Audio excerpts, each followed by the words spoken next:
最近真接传出虐待囡仔案件，有真侪家长认为，着爱按这监视器来确保囡仔安全。卫福部对今年开始要伫咧顾婴仔机构设监管分段系统。不过有教育团体认为，讲这装监视器是无法解决问题，应该爱提升老师的教学甲照顾能力，也着爱增加卡手，这才是关键。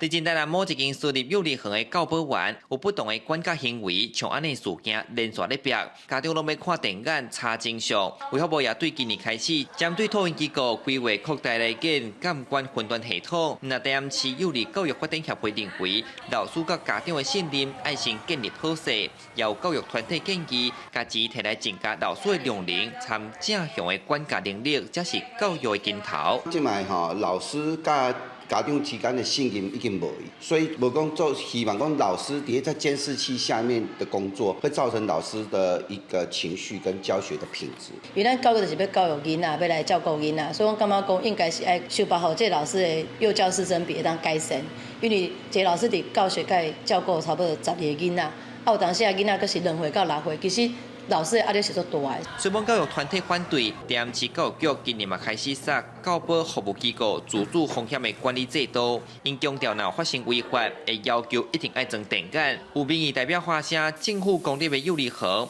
应该爱先带头来说，中央嘛通彻底修法。立法院爱修这个法，就不管是托儿所，还是幼稚园。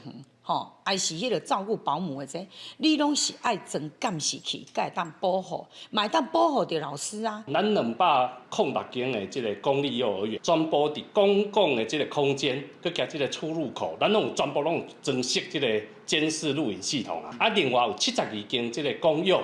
在目前伫这个教室内底，咱嘛有装设。社会局表示，今年开始因有专业补助年保装设电眼，目前1500人内底，敢若147个年保有装设，主要是烦恼运输问题，被减少虐待囡仔事件。社会局认为，也是要提升年保专业素养，参教学品质。记者宋台南采访报道。